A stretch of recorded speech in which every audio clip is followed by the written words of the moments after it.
वैराग्य से रहित है वो भक्ति टिकती नहीं है। वो हमको एक समय आता है कि हम धर्मभ्रष्ट हो जाते हैं। तो ज्ञान वैराग्य माता के पुत्र हैं। माता तभी प्रसन्न होती हैं जब उनके पुत्र उनके साथ रहते हैं। ये हमें हमेशा ध्यान देना है कि मात्र हम कुछ चीजों को सुन करके, मात्र कुछ उच्चारण करके नहीं, पहले आप ज्ञान अर्जित करिए, उसके जरिए वैराग्य होगा, फिर भक्ति दृढ़ होगी। भक्ति माता नहीं तो आप हुआ ई मांग लेहन, हुआ ऊ मांग लेहन, वह धाम पहू मांग लेहन, नहीं पूरा हुआ तो उस देवता को, भगवान को छोड़ देते हैं। क्यों? क्योंकि ज्ञान और वैराग्य नहीं है कि इस पूजा पाठ का उद्देश्य संसार से मुक्ति है। मुक्ति मतलब क्या हुआ? यह माया जाल की समझ, कि यह माया जाल है, इसकी समझ ही यह ज्ञान है। और फिर उसके बाद वैराग्य होगा। इसी गृहस्थ आश्रम में रहते हुए सबकी, अपने माँ बाप की, अपने भाइयों की, अपने ग्रामवासियों की, सबकी हम बहुत बेहतर सेवा कर पाएंगे अगर हम ज्ञान, वैराग्य और भक्ति, तब भक्ति। इसलिए यह ग्रंथ हमें ज्ञान, वैराग्य और भक्ति, बेटा और मां को साथ में रखती है, तब जाकर के यह भक्ति हमें ठहरती है। अब नारद जी वहां देखे परेशान हो गए, वहां का राधे राधे राधे राधे, अच्छी बात है, राधे राधे भगवान, लेकिन वह प्रेम नगरी है, वृंदावन प्रेम नगरी है, वहां प्रेम की महानता है। लेकिन यह सब समझ नहीं सकते, क्योंकि प्रेम ज्ञान, भक्ति और वैराग्य से परिपूर्ण होता है। उसका जैसे दूध का मक्खन हो के बाद घी बन जाता है, तो प्रेम घी है। उद्देश्य प्रेम प्राप्त करना है, लेकिन दूसरा आदमी भ्रमित हो जाएगा। यह महान कृपा होती है जो धाम का वास मिलता है। वहां यह ज्ञान और भक्ति ऑटोमेटिक उनके अंदर प्रकट हो जाती है। तब वहां से नारद जी बड़े बेचैन हुए, तो वहां देखा यमुना तट पर एक स्त्री बैठी हैं, तरुण स्त्री, और दो वृद्ध पड़े हुए हैं बेहोश होकर के। उनको बड़ा ताजुब लगा, और सारी औरतें उनको घेरे हुए हैं, उनको सांत्वना दे रही भक्ति माता को। नारद जी ने पूछा कि देवी आप कौन हैं? उनको रहा नहीं गया, क्योंकि संतों के अंदर दया भाव बहुत होता है। संत हमेशा, हम सोचते हैं कि हमसे कुछ मांगने आए हैं और हम खाली रह जाते हैं। क्यों? हम सोचते हैं कि ये तो हमारे दरवाजे पर आए हुए हैं, ये तो मांगने आए हैं। नहीं, आपका कल्याण करने आए हैं, पारस मणि है वो, लेकिन आपने कपड़े में लपेट दिया, उसका लाभ नहीं मिलता। इसलिए फिर माता देवी भक्ति अपना परिचय दे रही, अहम भक्तिरिते ख्याता इमो में तनयो मतो ज्ञान वैराग्य नामानो काल योगेन जय जयो। हे देव ऋषि, मैं भक्ति हूं, भक्ति देवी हूं, और ये जो बुढ़े हैं ये मेरे पुत्र हैं, और ये बुढ़े हो गए हैं। बोले तो बुढ़े हो गए, आप तो नवयुवती हैं। ऐसा पहली बार मैं देख रहा हूं कि माता जवान हो और उसके पुत्र अत्यंत वृद्ध हो, अत्यंत रिजर्वर हो। इस बड़ा उनको आश्चर्य लगा। तब बोला आगे आप परिचय दीजिए। माता अपना परिचय दे रहे हैं, उत्पन्ने द्रविड़ साहम वृद्धिं कर्णाटका गताय कंचित कंचित महाराष्ट्रे गुर्जर जीर्णता गताओ। हे देव ऋषि, आपको मैं प्रणाम करती हूं, आपकी शरण स्पर्श करती हूं। मेरा जन्म दक्षिण में द्रविड़ में हुआ, जय हो, द्रविड़ प्रदेश में हुआ, और वहां से मेरा लालन पालन, पढ़ाई लिखाई, समस्त विद्या मुझे कर्नाटक राज्य में प्राप्त हुई।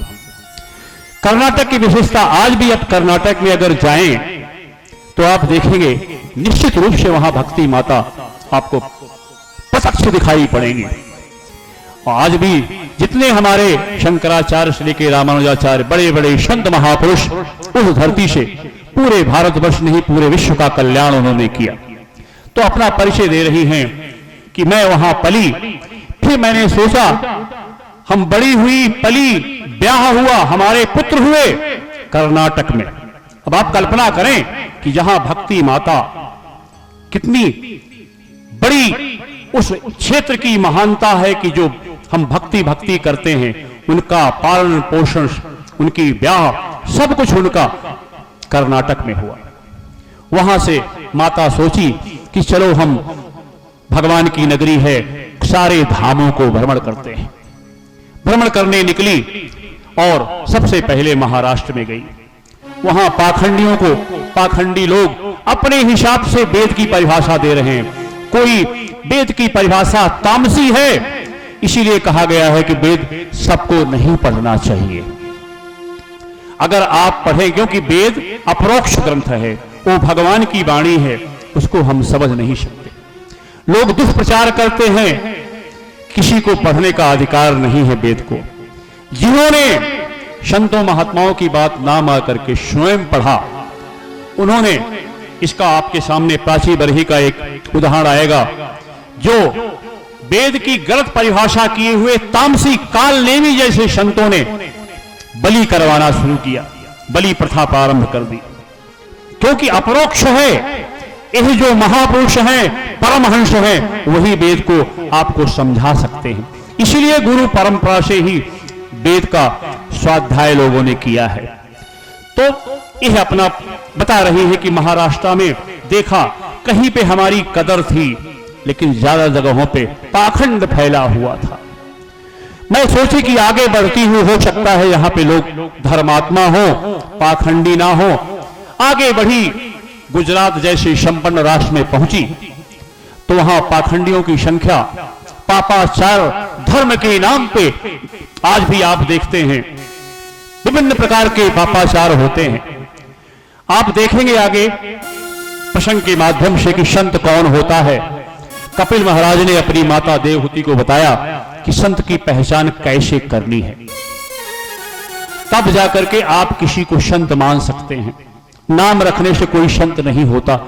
लेकिन मेरा अपना अनुभव है कि अगर भगवान शंकर जी के शरण में है, मात्र भगवान शंकर जी की शरण में है, रामचरितमानस का पाठ करते हैं, तो वह स्वयं आपको सच्चे सदगुरु के पास पहुंचा देंगे।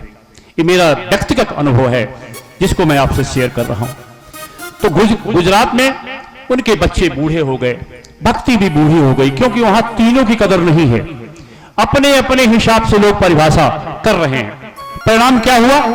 माता बड़ी दुखी हुई, बोले अगर ऐसा होगा तो मैं भगवान के धाम पे जाती हूं, वहां पे जाऊंगी तो भगवान का लीला धाम है, वहां निश्चित रूप से मुझे लोग हमारी कदर करेंगे। हाँ, हमारे जो पुत्र हैं ये बूढ़े हो गए हैं। मां जिसका पुत्र बूढ़े हो जाएं, जर्जर हो जाएं, बेहोश हो जाएं, आप कल्पना करें, यह मां भक्ति की दशा है। जो भगवान हरि की प्रिया है, उनकी कदर लोगों ने नहीं किया। कल्पना करें तो आज कलयुग का बहुत समय बीत गया है, यह तो काफी पुरानी बात है। तब वृंदावन में पहुंची तो वहां राधे राधे चारों तरफ हो रहा है, प्रेम नगरी है। माता तो युवती हो गई क्योंकि भक्ति की कदर है। लेकिन वहां पे कोई ज्ञान और वैराग की बात करने वाला नहीं है। कोई वैरागी नहीं बनना चाहता, कोई ज्ञानी नहीं बनना चाहता।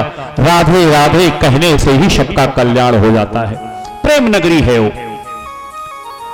लेकिन वहां स्वयं तो युवती हो गई, लेकिन पुत्र बेशुद्ध पड़े हुए हैं। माता बहुत दुखी हैं। उनको सारी नदियां जो स्वयं स्त्री रूप में आकर के उनको समझा रही हैं। लेकिन देखा कि भक्ति का यहां बड़ा महत्व है, तो नारद जी बड़े प्रसन्न हुए। धन्यम वृंदावनम तेन भक्ति तत्यत्र चाओ। यह वृंदावन धाम, वृंदावन बिहारी लाल की नगरी है। वहां सब कुछ साक्षात मिल जाता है। मां राधा रानी की कृपा से वहां सब कुछ स्वयं मिल जाता है। लेकिन जिसको बोध नहीं है, लेकिन उस नगरी के बाहर निकलेंगे तो ज्ञान और वैराग्य नहीं है तो भक्ति टिकती नहीं है। क्यों? माता निराश होती है कि मेरी कदर हो रही है लेकिन मेरे पुत्रों की अनदेखी हो रही है। इसलिए धाम के बाहर अगर आप निकलते हैं तो वैराग्य और ज्ञान की अति आवश्यकता है, तभी भक्ति माता ठहरेंगी। नारद जी ने कहा, देवी, उन्होंने कहा कि मेरे पुत्र की दशा देख रहे हैं, कृपया हमें मार्गदर्शन करें, हमारा कष्ट निवारण करें। नारद जी बड़े प्रसन्न हुए और कहा, देवी परेशान मत होइए, मैं आपका कष्ट निश्चित रूप से निवारण करूंगा। उनको यह है कि मैं भगवान की कथा सुनाऊंगा। तब देवी भक्ति प्रार्थना कर रही हैं नारद महर्षि पुरुष की, देवर्षि नारद की। आप प्रार्थना सुने। जयत जगत माया यस्य काया भवस्ते, जयत जगत माया यस्य काया भवस्ते, बचन रचन में कम केवलम चाकुलैया, बचन रचन में कम केवलम चाकुलैया, ध्रुवपदि मतिया तो यत कृपा तो ध्रुवोयम, सकल कुशल पात्रम ब्रह्मपुत्रम नतास्मि। माता भक्ति कहती है कि हे देवर्षि नारद, बड़ी प्रसन्न हूं, जय जयकार करने लगी कि आपने कयाधु नंदन प्रहलाद को नाम का प्रताप प्रदान करके उनको परम पद प्रदान कर दिया। यह आपकी कृपा से प्रहलाद जी को परम पद प्राप्त हुआ और कयाधु नंदन ध्रुव जी को आपने आपकी कृपा से उनको परम पद प्राप्त हुआ। मुझे पूर्ण विश्वास है समस्या का निवारण होगा। नारद जी बड़े प्रसन्न हुए और प्रसन्न होकर के देवी जी को आश्वस्त किया। फिर उन्होंने भगवान नाम सुमिरन का गान शुरू किया। उसके बाद कोई असर नहीं पड़ा। यह महात्मा चल रहा है इसका, इसलिए हमें बहुत सतर्क रहना है कि क्या ये जो श्रीमद् भागवत है इन समस्त पुराणों से, गीता से, क्योंकि ये भागवत है, भगवत नहीं, भगवत गीता नहीं है, ये भागवत है। संतों महात्माओं का भी इसमें कथा है। कैसे हम आप जैसे गृहस्थ भी इसमें संत रहे हैं, कैसे भगवत प्राप्ति किए, वह सीढ़ी है। श्रीमद् भागवत यह सीढ़ी है, भगवान की प्राप्ति का सरलतम उपाय इसमें विवृत है। लेकिन अब वो देखिए, उन्होंने गीता पाठ किया, वेद वेदांत उनको सुनाया, लेकिन कोई असर नहीं पड़ा। थोड़ा हिले डुले, उसके बाद फिर बेशुद्ध हो गए। अब नारद जी परेशान हो गए कि ऐसा कैसे हो रहा है, हमारा अब तक का सारा प्रयोग फेल हो गया। अब नारद जी परेशान होकर के इस विचार करने लगे। फिर भगवान हरि का सुमरण किया। तब वहां पे उनको मार्गदर्शन मिला कि हे ऋषि, उद्यमः सफल एतेयम भविष्यति च न संशयः, उद्यमः सफल एतेयम भविष्यति न संशयः। हे नारद जी, आपने जो ये प्रण लिया है कि यह तीनों का कल्याण करना है, यह निश्चित रूप से सफल होगा। लेकिन आपको सत्कर्म करना पड़ेगा। ब्रह्मवाणी ने उनको ये नहीं बताया कि सत्कर्म क्या है। नारद जी सोचे, अभी तक जो गीता पाठ कर रहा था, वेद वेदांत सुना रहा था, क्या वो सत्कर्म नहीं था? अब भ्रमित हो गए। दोबारा भगवान की प्रार्थना किया। तब दोबारा उनको आकाशवाणी हुई कि यह जो सत्कर्म है इसकी परिभाषा कोई संत महात्मा आपको बताएंगे। भगवान की योजना है क्योंकि सब काम इस ब्रह्मांड में उनकी योजना से ही संभव हो रहा है।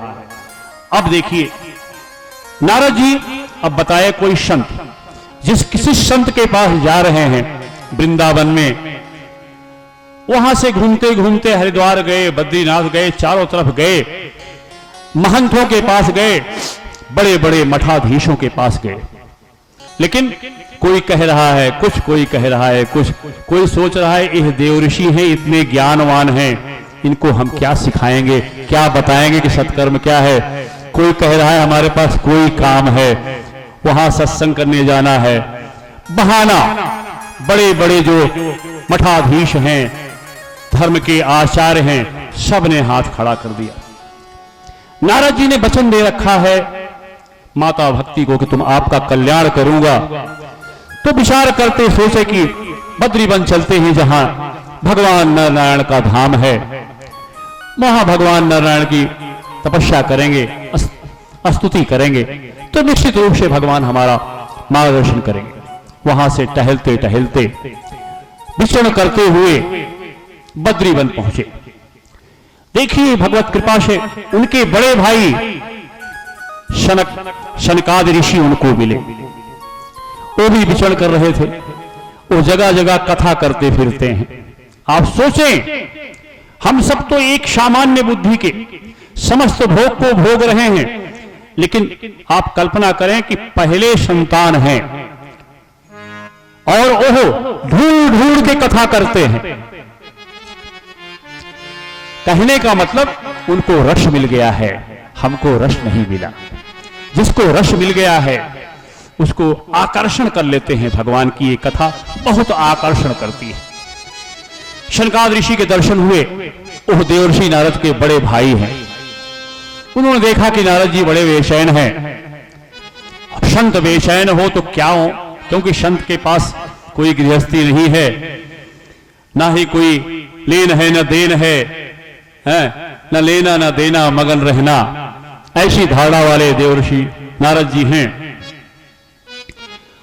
तब बोले आप बेचैन क्यों हैं? जैसे हम सभी बेचैन होते हैं, तो यह भागवत कथा हमको बराबर करती है। ये भागवत कथा क्या कहती है कि धरती पे आ जाओ, उड़ो मत। हमें बैलेंस करती है, हमें ठीक करती है, हमें बताती है कि यह दर्पण है भागवत कथा, जो हमको बताती है कि आपका चेहरा कैसा है। इस कथा के माध्यम से हमको पता चलता है कि हमारे अंदर इतनी कमियां हैं कि अगर हम गिनने लग जाएं, अपनी कमी हम छिपा रहे हैं लोगों से, लेकिन वास्तव में हम अपने से कैसे छिपाएंगे कि हम परम कामी हैं, परम क्रोधी हैं, परम मोही हैं। लोगों के सामने हम ढोंग रच रहे हैं कि हम बड़े संत हैं, बड़े पंडित हैं, बड़े विद्वान हैं, बड़े परमहंस हैं, लेकिन उसका परिणाम, क्योंकि यही छल है, छल और कपट भगवान को प्रिय नहीं है। भगवान का वादा है, तजि मद मोह कपट छल नाना, कराहू सदत ही साधु समाना। कैसी भी पापात्मा हो, कैसा भी बड़ा से बड़ा पापी हो, भगवान कहते हैं इधर उधर की करना बंद कर दो, मुझे अपना समझ लो, मैं आपको सब कुछ प्रदान कर दूंगा। क्यों? वो सर्वज्ञ हैं, हमारे अंदर बैठे हैं, वो सर्वशक्तिमान हैं। वो कहते हैं सब हमारे पुत्र हैं, लेकिन ऐसे पुत्र हैं जो बाप की कदर नहीं करते। मैं सबका परमात्मा, सबका पिता हूं, लेकिन मेरी कोई आवश्यकता नहीं है। मेरी मंदिर में, मेरे धाम में जो आता है कुछ न कुछ मांगने आता है। उनको यह नहीं मालूम है कि अगर मैं मिल गया तो ब्रह्मांड के समस्त चीजें आपके चरणों में आ जाएंगी। यह परम वैराग्य अवस्था है जो हम अभ्यास करेंगे। भगवत कृपा हो गई है निश्चित रूप से, तभी हम इस पांडाल में बैठे हैं। अब देखिए शनकाद ऋषि मिले तो उनको बताया कि बड़े भैया ऐसी ऐसी बात है, हमने एह एह किया, लेकिन भक्ति माता के पुत्र बड़े बेचैन हैं। मेरे पास जो अनुभव था सारे वेद पुराण वेदांत सब बता दिए, लेकिन कोई असर नहीं पड़ा। अब असर नहीं पड़ा तो अब भैया क्या करें? ऐसी स्थिति में शनकाद ऋषियों ने कहा कि क्या आपने उनको श्रीमद् भागवत सुनाया? उन्होंने बोला नहीं, इसी को तो ब्रह्मा जी ने आपको सुनाया था। सबसे पहले भगवान ने अपने संकल्प के द्वारा ब्रह्मा जी को ये सबसे पहले श्रीमद् भागवत सुनाया, चतुश्लोकी भागवत के रूप में। इसी को नारद जी को सुनाया था और नारद जी ने व्यास जी को सुनाया था। लेकिन देखिए, इसलिए कितनी महत्वपूर्ण है यह शनकाद ऋषि बता रहे हैं कि यह जो आपने अगर श्रीमद् भागवत सुनाया होता तो वो सब कुछ ठीक हो गया होता। तो बोले, महापुरुषों अब आप मिल गए हो, आप ही कथा सुना दो। बोले, हम किसी स्थान पर जा रहे हैं, वहां से कथा सुना के आपके पास आ जाएंगे, तब तक आप हरिद्वार में आनंद वन में चल करके कथा की व्यवस्था करें। अब नारद जी बड़े प्रसन्न हुए। क्यों? उनकी अपनी फिक्र नहीं है, उनके सबके कल्याण की फिक्र है। संत सरल हृदय होते हैं। और उनको तब नारद जी को बताया शनकाद ऋषियों ने इसका महत्व। सदा सेव्या श्रीमद् भागवते कथा, यास्याः श्रवण मात्रेण हरिः चित्तं समाशरेत। प्रिय नारद, यह ऐसी कथा है जो भगवान को विराजती नहीं है, भगवान को कैद कर देती है। भगवान फिर निकल नहीं सकते। ये श्रीमद् भागवत कथा, इसको सदा सुननी चाहिए। सदा सेव्या श्रीमद् भागवती कथा। इसके श्रवण मात्र से ही हमारा परम कल्याण हो जाता है और भगवान स्वयं आके हमारे हृदय में कैद हो जाते हैं। कैद का मतलब आप समझते हैं कि अब वो निकल नहीं सकते। जैसे इस पांडाल में लोग आए और जब चाहे आए जब चाहे जाएं। कैद का मतलब बंद, अब क्यों न जा पाए।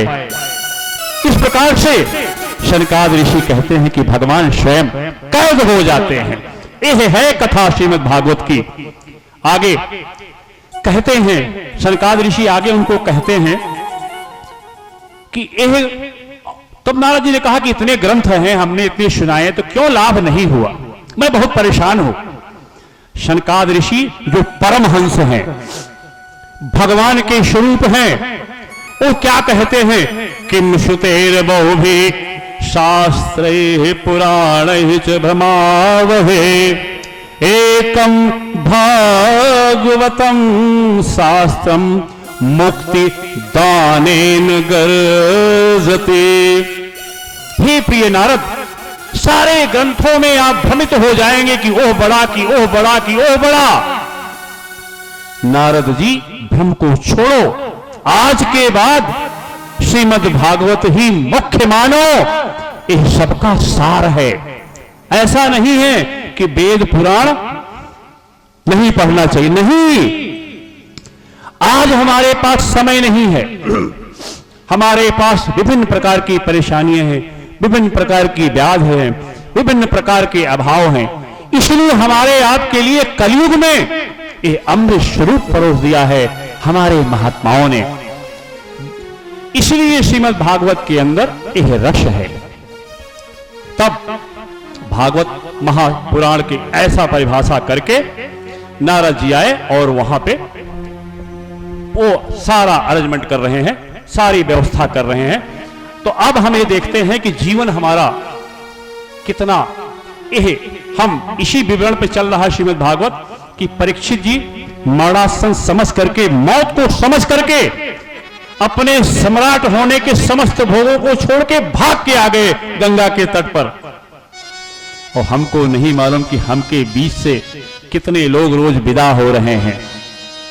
तो हमें संकेत दिया जा रहा है कि हम हमेशा तैयारी करते रहें, तैयारी करते रहें। तैयारी क्या है? आप इसको सुने हाँ चली जा रही है, चली जा रही है उम्र धीरे धीरे, चली जा रही है उम्र धीरे धीरे, चली जा रही है उम्र धीरे धीरे, पल पल आँखों पहर धीरे धीरे, पल पल आँखों पहर धीरे धीरे, चली जा रही है उम्र धीरे धीरे,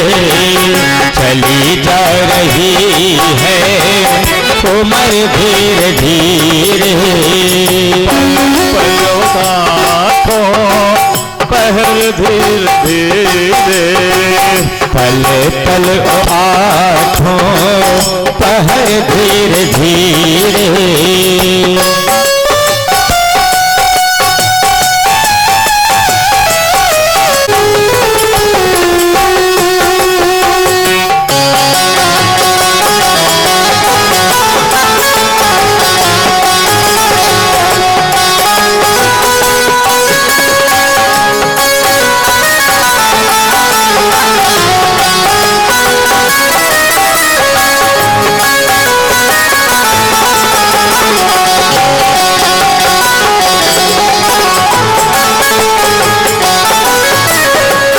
बचपन भी जाए जवानी भी जाए, बचपन भी जाए जवानी भी जाए, बचपन भी जाए जवानी भी जाए, बचपन भी जाए जवानी भी जाए, बुढ़ापे का होगा, बुढ़ापे का होगा असर धीरे धीरे, बुढ़ापे का होगा असर धीरे धीरे, चली जा रही है उम्र धीरे धीरे।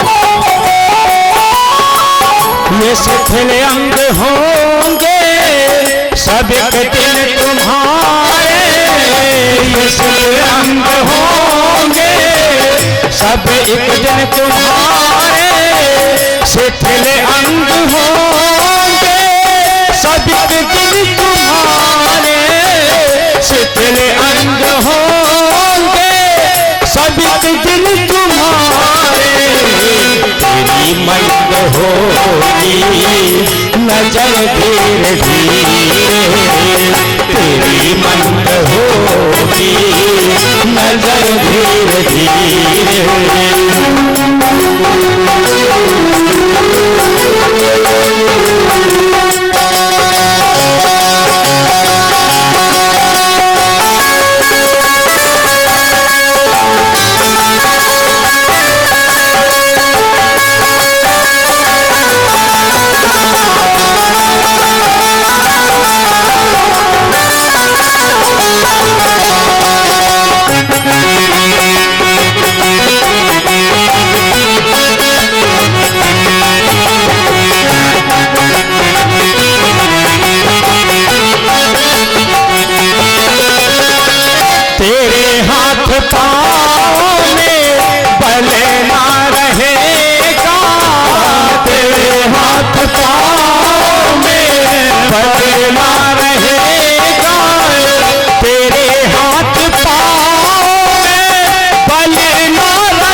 धीरे धीरे झुकेगी तुम्हारी कमर धीरे धीरे चली जा रही है उम्र धीरे धीरे।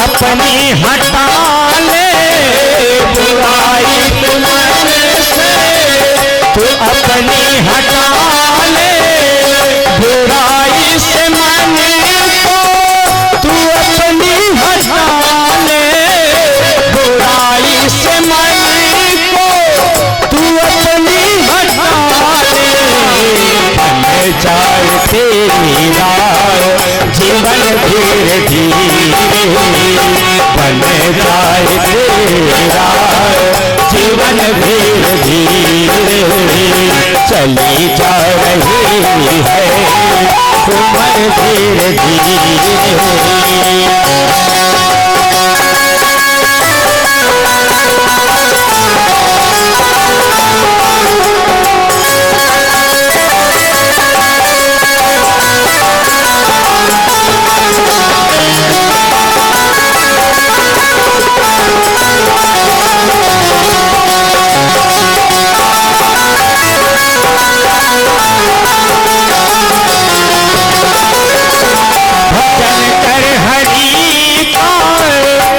पल पल प्यारे भजन कर हरि तो पल पल प्यारे भजन कर हरि तो पल पल प्यारे भजन कर हरि तो पल पल प्यारे मिल जाएगा वो सजन धीरे धीरे मिल जाएगा वो सजन धीरे धीरे चली जा रही है उम्र धीरे धीरे चली जा रही है उम्र धीरे धीरे चली जा रही है उम्र धीरे धीरे पल पल आठों पहर धीरे धीरे पल पल आठों पहर धीरे धीरे बुढ़ापे का होगा असर धीरे धीरे झुकेगी तुम्हारी कमर धीरे धीरे मिल जाएगा वो सजन धीरे धीरे। बिहारी लाल के जय। भगवान की अपार कृपा है, हमें जो चीज सहज में मिल जाती है हम उसकी कदर नहीं करते। उसका कारण क्या है? अब आप सोचें कि यह हम सोचते हैं कि यह मनुष्य योनि हमारे प्रयास से मिली है। आप कल्पना करें, आप सोचें, आप विचार करें, इस शरीर का कौन से अंग का निर्माण आपने किया है? किसी भी अंग का निर्माण आपने नहीं किया। कब बचपन, थोड़ा बड़े हुए तरुण अवस्था आई, आपको पता नहीं चला। कब जवानी आई, पता नहीं चला, और कब बुढ़ापे में प्रवेश कर गए, किसी में आपका बस नहीं है। फिर भी हम कर्ता मानते हैं। बरसात है, बादल है, पेड़ है, पौधे हैं, हम कहीं पे देखें हमारा कोई बस नहीं है। हम एक पत्ता बना नहीं सकते। अपने तरफ से पत्थर को हम संवार सकते हैं, लेकिन पत्थर नहीं बना सकते। यह मानव जीवन कितना दुर्लभ है, इसको हम आप जैसे गृहस्थ के दो चाकों में पिसते हुए मनुष्य हम कैसे समझ पाएंगे। इसलिए श्रीमद् भागवत कथा हमारे लिए है, रामचरितमानस हमारे लिए है, सरल है। हे संसार के लोगों, सारे संत घूम घूम करके यह प्रार्थना करते हैं, यह समझो कि जब आप गर्भ में थे तब किस रूप से आपका शरीर बना आपने देखा नहीं, मां ने भी नहीं देखा, शरीर बन गया, वहां भोजन पहुंच रहा है, सारी व्यवस्था हो रही है और एक सुचारू बालक संसार में आ जाता है। कहीं पे बस है, आप कहते हैं कि मैं उनके यहां पैदा हो गया इसलिए उच्च हूं, वो वहां नीच है। नहीं, यह भ्रम है। श्री राम में सब जग जानी, जब तक यह भावना आपके अंदर नहीं आएगी आपका सारे काम व्यर्थ हैं। आज संसार में प्रचार होता है, भैया अंडा में जीव तो हो, अंडा जो है वेजिटेरियन आटा है, शुद्ध शाकाहारी है। देखिए ऐसा समय आ गया है जिसमें जो मां का गर्भ अंडा है उसको हम शाकाहारी कहकर के जीव हत्या कर रहे हैं। ऐसे लोग जो मांस भक्षण करते हैं, हम नहीं कह रहे हैं, आगे वृत्तांत आएगा, बड़े बड़े उच्च कोट के महात्माओं को जो अपनी जवानी में ऐसे कर्म किए हैं उनको बहुत पछताना पड़ता है और उसका परिणाम उनको भोगना पड़ता है कि जिन जीवों की हमने हत्या की या जिनको खाया वो सारे वायुमंडल में तैयार बैठे रहते हैं सोने की सींग लेकर के हमको मारने के लिए। यह ग्रंथ कहता है, यह ग्रंथ हमको जागरूक करता है कि मनमानी मत बनो, मनमानी से काम नहीं चलाए, संत की वाणी को पालन करो, अपने हिसाब से वेद ग्रंथों को परिभाषित मत करो। जीव के स्वाद के लिए वह भाग रहा है अपने प्राण की रक्षा करने के लिए, उसको दौड़ा दौड़ा के आप मारते हैं। क्या सोचते हैं आप यही कह रहे हैं यहां पे कि आप जो है यह मनुष्य शरीर 84 लाख योनियां, सूअर बने, कुत्ता बने, मछली बने, क्या क्या हमने कष्ट सहा, तब भगवान ने कृपा करके हमको यह शरीर प्रदान किया है। अच्छे अच्छे ग्रंथ दिए, अवध में वास दिया, घूम घूम करके श्रीमद् भागवत कथा हर जगह हो रही है। यह कितनी बड़ी लोग कहते हैं कलयुग, कलयुग मानस पुण्य न पापा, मन से आपने पुण्य कर दिया भगवान नोट कर लेंगे, लेकिन अगर मन से पाप कर लिया तो ऐसी छूट दे रखी है भगवान ने इस सिर्फ कलयुग में कि आप मन से पाप किया तो भगवान नहीं नोट करेंगे। बार बार हर ग्रंथ बाबा गोस्वामी कहते हैं, नर तन सम नहीं कवन हूं देही, जीव चराचर जाचत देही। आप देखिए सूअर क्या खाता है, आप कल्पना करें, एक कुत्ता दिन भर एक रोटी के लिए, कहने का तात्पर्य हर जीव दिन भर पेट भरने के लिए भाग रहा है, वो भी वही कार्य कर रहा है, संतानें पैदा करना, उनके प्रति आसक्त होना, उनके प्रति मोह रखना। आप में भिन्नता क्या है? आप में भिन्नता है कि भगवान ने आपको ज्ञान दे रखा है, पुस्तकें दे रखी है और संत महात्मा आपके दरवाजे पे आकर के विभिन्न रूपों में सत्संग करते हैं। बड़े भाग मानुष तन पावा, सुर दुर्लभ सब ग्रंथ निगावा। देवता लोग प्रार्थना करते हैं कि हमारे देवलोक में भी भागवत कथा नहीं होती, राम कथा नहीं होती, कैलाश में भी नहीं होती, सिर्फ बाबा सुनाते हैं माता जी को राम कथा, किसी लोक में नहीं है। ये हमारे आपके, मैं नहीं कह रहा हूं, ये परमहंस कह रहे हैं जिनको हमसे आपसे लेना देना नहीं है। साधन धाम मोक्ष कर द्वारा, ये हमको इस संसार के पछड़े में अनंत जन्मों से हम मां बने, बाप बने, सड़ सड़ के मरे, बीमारियों से बच्चों ने ठोकर मार दिया, अनाथाश्रम में हमने जीवन बिताया। ऐसे कितने जीवन हमने देवता से लेकर के राक्षस तक हर योनियों में जा चुके हैं, लेकिन थक नहीं रहे हैं। ऐसी माया है। दैवी ही एशाम मम माया दुरतया, मामे वे प्रपदन्ते, मायाम एताम तरन्ति ते। माया भगवान के बराबर शक्ति ईश्वर ने दे रखी है। उसको हम जब तप से, यज्ञ हवन से उस पर विजय नहीं प्राप्त कर सकते। भगवान कहते हैं कि मेरे पुत्र, एक चीज है, एक नाता है, मेरे पुत्र बन जाओ, एक काम करो, मुझे सब कुछ समझ लो, ये माया तुम्हारी मां बना दूंगा, ये तुम्हारी सेविका बना दूंगा। ये भगवान कृष्ण का वचन है।